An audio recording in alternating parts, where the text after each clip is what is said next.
ตอนนี้ก็ได้เวลาเข้าสู่พิธีสับลาบายสีหรือว่าผูกแขนนายบ้านเนาะพี่น้องเนาะก็ทักทายสบายดีเด้อพ่อแม่พี่น้องเด้อเนาะพ่อกับสว่างตอนนี้ก็อยู่สำนักบ้านโคกสว่างเนาะกับมือจกมืองามเดี๋ยวมื้อนี้ก็ผูกแขนนายบ้านบ้านโคกใหญ่สว่างนี่แหละพี่น้องเอ้ยเพิ่นก็เลือกตั้งมาได้หลายเดือนแล้วก็มื้อนี้ก็พอดีเพิ่นก็ให้ผูกแขนสำลาบายสีนายบ้านใหม่เนาะวันนี้ก็ที่ว่าได้โอกาสเรื่องงานย่ำดีเนาะโพสต์ซึ่งเจ้าเกณฑ์น้ำโพขนาดกันทุกคลองทุกคะแนนพี่น้องเลยเข้ามาร่วมพิธีตั้งหน้าบายสีสู่ขวัญปีใหม่บุษเนาะให้เจอขนาดทุกคลองมาทุกใจเฮาคุณภาพที่ว่าได้งามย่ำดีเนาะการวัดสองทุกของเป็นงามเพื่อก็ได้หาการเกี่ยมเนาะโบกถึงพ่อแม่ประชาชนทั่วทุกเขตทุกบ้านทุกคนในครอบในครัวเนาะในบ้านเฮานั้นเนาะบ้านต่อมาโฮมกับพี่น้องเลย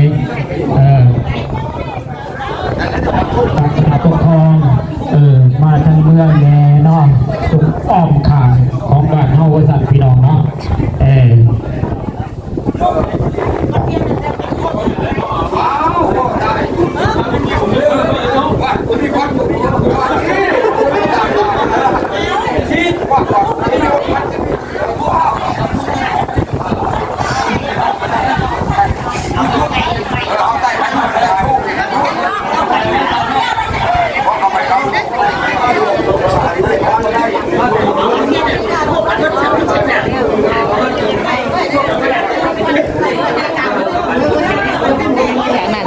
โรงเรียนเนาะโรงเรียนท่านนี่ก็สาวแต่ละคนนั่งอยู่ข้างหลังศึกษาลาหรือว่าห้องหมอน้อยเนาะประจำบ้านโคกเราไปกับบ้านใหญ่คือว่าที่นี่น้อยเนาะคุณศึกษาลาเป็นทางได้ศึกษาแม่เมาได้กันแม่คนกลางไปแม่คนกับน้องให้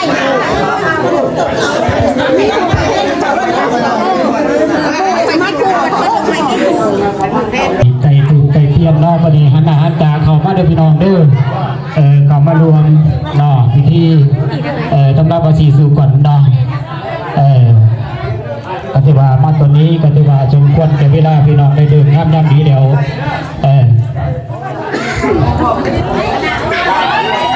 ผู้คนใต้เทียนคือในบ้านเนาะในบ้านโคกใหญ่ถ่ายแล้วบอกที่จะเอารถถ่ายแล้วก่อนนี่นะที่โต๊ะกันเอาบอกว่าจับเองเพิ่นกับอาบดีเขามาจับประกวดเด้อเนาะมาวันนี้ก็ถือว่าได้เลิกกันงามได้ย่ามัดสอบมือประกอบย่ำดีเนาะพี่น้องวันนี้ก็ถือว่าเป็นมือวันอาทิตย์เนาะมืองามยำสอบมือประกอบวันงามได้มามีแก่ไอ้น้องเฮาจะกุสุกลในคณะกับคณะปกครองอ้อมข้างของบ้านเฮามาต่อมาโฮมตำราบาสีสู่ก่อนแต่นี้ต่อไปเนาะให้พวกคณะพักคณะปกครองบ้านเฮาจงเป็นลมโปลมไส้สร้างบ้านเตงเมืองพัฒนาบ้านเฮาให้เมืองศรีวิไลต่อไปเมื่อหน้าและก็ตลอดปีตลอดไปอาสาธุนะมีเทศอีกบ่วะสาธุนะโมตัสสะภะคะวะโตอะระหะโตสัมมาสัมพุทธัสสะนะโมตัสสะภะคะวะโตอะระหะโตสัมมาสัมพุทธัสสะถ้าสมองบ่เฮิงนะโมตัสสะภะคะวะโตอะระหะโตสัมมาสัมพุทธัสสะนะโมตัสสะภะคะวะโตอะระหะโตสัมมาสัมพุทธัสสะสาธุสาธุสักขีกามิจารโรเปสิริกาลตัตาริตตาริเกวิมานิติเปรติจักามิจัตโลนาคานิเกอาวัตตุมิเกเตปมัจจายตุเทวาสลาตลาวิสามิยกาคันตปนาคาติตัตตาสันติเกยังมุดวัจนังสาธโมเมสุนันตุส สาธุพุทธังอายุวัตนังติสีวิตังญาวานิปนังสารนังกัสสามิธัมมังอายุวัตนังติสีวิตังญาวานิปนังสารนังกัสสามิสังฆังอายุวัตนังติสีวิตังญาวานิปนังสารนังกัสสามิทุติยมปิพุทธังอายุวัตนังติสีวิตังญาวานิปนังสารนังกัจฉามิทุติยมปิธัมมังอายุวัตนังติสีวิตังญาวานิปนังสารนังกัจฉามิทุติยมปิสังฆังอายุวัตนังติสีวิตังญาวานิปนังสารนังกัจฉามิตติยมปิพุทธังอายุวัตนังติสีวิตังญาวานิปนังสารนังกัจฉามิตติยมปิธัมมังอายุวัตนังติสีวิตังญาวานิปนังสารนังกัจฉามิตติยมปิสังฆังอายุวัตนังติสีวิตังญาวานิปนังสารนังกัจฉามิติปิโสภะคะวาอะระหังสัมมาสัมพุทโธวิสาจารณาสัมสุลงมาจงกวนตานเครื่องตานาเล่นทานจิตาทานต้องมาทานคำใสทานจันทลาเข้าขึ้นให้ใจสูงลงมาจอดเข้าขึ้นให้ใจกว้างมือนี้แม่นาสีมือนี้แม่นามือดีสีมือนี้แม่มือมันให้เจ้ามาอยู่มันยิ่งกว่ากอดไปแอนให้เจ้ามาอยู่มันยิ่งกว่าแดนป่าจวงประจักษ์ให้เจ้ามาอยู่มันยิ่งกว่าผู้กะหลวงไกลาให้เจ้ามาอยู่มันยิ่งกว่าลานอนสดเสมียนให้เจ้ามาอยู่มันยิ่งกว่าหลวงตะวินนั้นใสสมแจงมือนี้แม่นมือสังวันนี้แม่นวันดี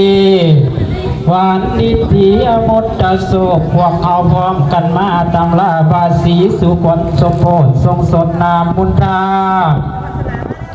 ให้เจ้าให้โลกาและปยาตั้งโอบาทและจังให้ตั้งวันไอ้อาญาเยิงกดตุกติกดตายให้ทานเป็นเจ้านายผู้มีอำนาจกว้าง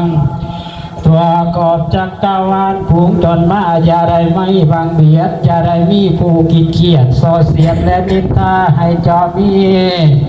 พญาปัญญาลังเจ้ามาหูสดไตตามีใจอดดังปันเจ้าเตเมสัมปิเตโลกาสัมปินาก่อนเอ้ยก่อนเจ้าไปผู้ผู้เป็นนาคอยมาสามือนี้วันนี้ก่อนเจ้าไปปลูกบาทเป็นใบก็ให้มาสาเมื่อนี้วันนี้ก่อนเจ้าไปปลูกบัวตั้งไก่ที่อ่อนก็ให้มาสาเมื่อนี้วันนี้ก่อนเจ้าไปปลูกมันนอนเป็นเกลือก็ให้มาสาเมื่อนี้วันนี้ก่อนเจ้าไปปลูกมะเขือเป็นดอกก็ให้มาสาเมื่อนี้ก่อนเลยก่อนจดตุกไปไกลต่างประเทศก็ให้มาสาวันนี้วันนี้คนจดตกไปต่างเกียรติเมืองงอแล้วเมืองควรก็ให้มาสาวันนี้วันนี้คนจดไปตกตา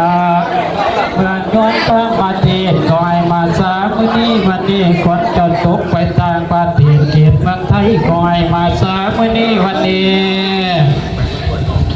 ก่อนจะตกไปไกลเมืองนาเวกคอยมาสาเมื่อนี้วันนี้ก่อนจะตกไปเมืองแขกและตานีคอยมาสาเมื่อนี้วันนี้ก่อนจะตกไปเมืองเกาหลีและญี่ปุ่นคอยมาสาเมื่อนี้วันนี้คนเยี่ยมตนคอยมาสาเมื่อนี้วันนี้ก่อนจะไปเมืองบนเมืองป่าคอยมาสาเมื่อนี้วันนี้ก่อนจะตกไปเที่ยวเมืองพม่าและอินเดียคอยมาสาเมื่อนี้วันนี้ก่อนจะตกเมืองกัมพูเชียและไซงอนคอยมาสาเมื่อนี้วันนี้ก่อนจะไปปูไปหอดคอยมาสาเมื่อนี้วันนี้ก่อนจะไปอยู่ไปเยี่ยมเตือนก็ให้มาสาเมื่อนี้วันนี้ก่อนจะไปอยู่เกือนน้ำป่าก็ให้มาสาเมื่อนี้วันนี้ก่อนเจ้าตกไปน้ำนาคาพุทนาก็ให้มาสาเมื่อนี้วันนี้ก่อนจะไปอยู่ปากคอยและลำเสียก่อนเจ้าไปอยู่น้ำสะเลยายานก่อนจะไปอยู่น้ำนานลานพี่หลวงก็ให้มาสาเมื่อนี้วันนี้ก่อนจะไปอยู่น้ำพวงพี่เสือก็ให้มาสาเมื่อนี้วันนี้ผู้อ่านเนาะบัดนี้ก็ที่ว่า อาบดีก็ซื้อเนาะทางคณะคณะปกครองเนาะทุกกันทุกคะแนนก่อนมามาปลูกอาเพียนโอ้ยผู้สาวกับคนยังนั่นแหละน้องพี่น้องแต่มันจำเป็นพี่น้องเลยขออนุญาตบัตรจำน้ำพี่น้องให้ไหนก็บอกว่าอันใดที่ว่ากับตัวปกครองขอโทษขอให้น้ำพี่น้องให้หลายพี่น้องเลยสำหรับวันนี้ก็ถือเป็นกันเองผู้การกระไดขออนุญาตน้ำพี่น้องให้หลายน้องพี่น้องเนาะ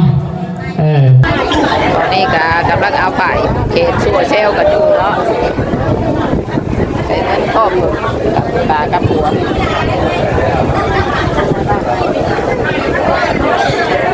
ผูกแขนทั้งในบ้านแน่แล้วก็ผู้ห้องคนแน่เนาะแล้วก็ในบ้านอดีตในบ้านเก่าเพิ่นก็มานั่งเฮียงอยู่กำลังนะ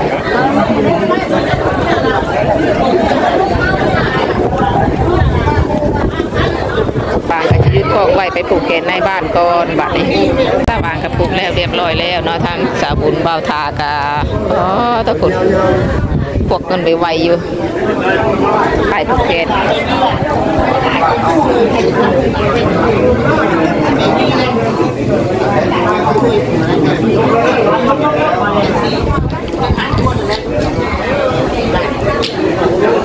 วันนี้ขอเชิญพี่น้องนะปีใหม่เล่ามาฮอเดียวกับเขาให้มีแต่สุขแต่ลาภก็พัชกุลก้มเก็บจะได้ข้องไข่จะมีพี่น้องให้ทิ้งเลขคอยรวยสี่หวยคอยถือเด้อพี่น้องเด้อผู้ที่มาในวันนี้เนาะให้ทิ้งเลขถือหวยรวยเบอร์ให้หมั่นคงทะเลาะแกงเนาะพี่น้องอาสาธุเนาะให้อยู่ดีมีแห้งสาธุนำกันเนาะอ้อกาที่ได้เปิดแขกผู้มีเกียรติรับประทานอาหารพี่น้องเลยจะเผาเมื่อหลังจากที่ว่าผูกคอต่อแขนแล้วเนาะผมก็สิได้ก็ดีผู้ใดบ่มีไข่อาหารพี่น้องเอาอยู่พี่เด้อน้ำผ้าขวัญพี่เด้อพี่น้องเด้อเพิ่นเฮ็ดใจแล้วเนาะเพราะว่ามันหลายคนเนาะทั้งแนวโฮมมันก็ทางคุณกับป้าไม่กลัวเพิ่นก็เข้าถึงนักเด้อใส่เนาะในคณะปกครองและเนาะบกสก็คือกันเนาะบ่มีเงินมีคำก็นำคิดนำใจภายเขาพี่น้องเอ้ยโอยใส่พรกันพี่น้องตามประเพณีลาวเฮาทุกบ้านก็เพื่อนละเนาะไอ้น้อง บ้านกีบเนาะคณะปกครองเนาะบกสเห็นในบ้านของบ้านเอาเป็นหัวของศาสตร์พี่น้องเนาะไอ้น้องไหลเนาะเอาเสื้อกลับมาเด้อมื้อนี้ก็อากาศก็ดีอยู่พี่น้องเอ้ยถึงว่าสิเดชก็มีลมเนาะลมห้วยก็เหมาะสมกับการปีใหม่อยู่ได้พี่น้องเอ้ยดินปีใหม่ก็แบบบ่ฮ้อนบ่อบบ่อ้าวเนาะถ้าว่าเป็นแบบนี้ทุกมื้ออันสงกรานต์ก็สิไข่อยู่เนาะบ่ฮ้อนประเทศใหม่ก็ผ่านปีนี้ก็หลายคนพี่น้องเลยก็ระมัดระวังกันเด้อพี่น้องเด้อเนาะรถล้างมันบัดหลายพี่น้องเอ้ยทุกมื้อนี้การไปการมาหลังจากนั้นหลังจากที่รับประทานอาหารแล้วเนาะเพิ่นก็สิได้ฟ้อนระวงแม่พี่น้องเอ้ยเนาะเพิ่นว่าเพิ่นสิฟ้อนระวงจัดระวงสามัคคีว่าซั่นนี่ก็คือสิเมนน้ำเพิ่นมากะเกียบไว้โฮดกันเจ้าจบก็คือว่าได้คณะผักคณะปกครองคณะบ้านเฮาเนาะพี่ซีหาทานเนาะมีทานบุญเล่นได้กับทานจันนักสว่างกสิขอจบคลิปเพียงเท่านี้ก่อนวันนี้พี่น้องขอบคุญขอบคุณที่พ่อแม่พี่น้องเข้ามาหักชมได้ถ่ายโปรแกรมได้ยังอยู่ด้วยเนาะพ่อแม่พี่น้องอยู่ดีมีแห้งเบิดสุขูสุคนพ่อกันใหม่ในคลิปต่อไปพี่น้องสำหรับคลิปนี้ก็สบายดี